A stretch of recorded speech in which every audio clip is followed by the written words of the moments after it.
All right, we just heard reports on two of the biggest criminal trials underway in the country right now. There's the case down in Georgia of the alleged killer of Laken Riley, and then there's a case up here in New York City of the former Marine in the subway chokehold case. Joining us to give us his take is criminal defense attorney Mark Geragos. Mark, always great to have you on the show. Let's start with the Laken Riley case. Why do you think the defense asked for a bench trial here?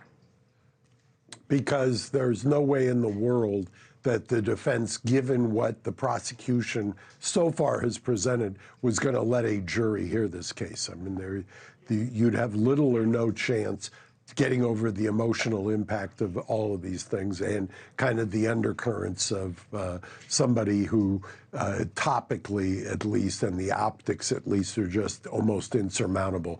The only way to get any kind of dispassionate, if you will, kind of judgment on this is to have a judge there. And I would assume it's my father used to have, who was my partner for many years, used to have an expression, if you ever think about waiving jury, hit me between the eyes with a baseball bat.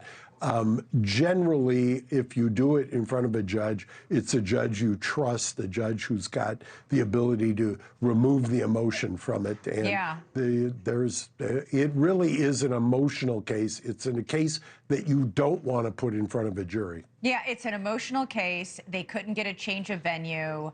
I mean, it's hardly ever done that you waive a jury. So that's why I wanted to... Hardly ever. Yeah, I mean, it's, for our audience, it's an extremely rare move, but clearly they're banking on the judge giving it a dispassionate look. Having said that, that was some tough testimony. The prosecutor said Laken fought for her life, that her Apple Watch, or, that monitors all of her bodily, respiration, heart rate, that sort of thing, shows that she fought for 17 minutes and that Ibarra left forensic evidence, quote unquote, that was found under her fingernails. Are they talking about DNA? Because they haven't said anything about DNA evidence as of yet. My belief is, and I'm speculating, is that what they're going to do, and it is a circumstantial case, but they're going to show that there was either skin, epidermis, or DNA under her fingernails. They painted the picture of her fighting a valiant fight. They're going to then show pictures of the accused with scratches. They're going to say to the jury, this is what happened. She was there for 17 minutes. She was fighting for her life. Here are the injuries. Here on him. Here is the DNA on her, his DNA. Here are the clothes that we recovered later on from the surveillance tape. And then the coup de grace was the body cam, where you've got presumably a cop who has been somewhat jaded or cynical, who is breaking down basically as he's trying to revive her. It's going to be a tough case for defense attorneys. Listen, let's switch gears to the Daniel Penny case here, the subway chokehold trial. You've said you don't understand why he's even on trial. Why? I don't get it. I mean, this is somebody who has no history whatsoever. The accused, Daniel Penny, has no history except exemplary behavior. Honorably discharged. He's there. You've got somebody who is obviously in the throes of a mental illness and some kind of a psychotic break. He believes he's coming to the defense of others, namely other passengers there.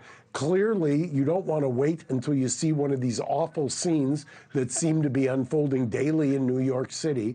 And he puts them into a restraint which is not designed to kill, but to restrain by definition.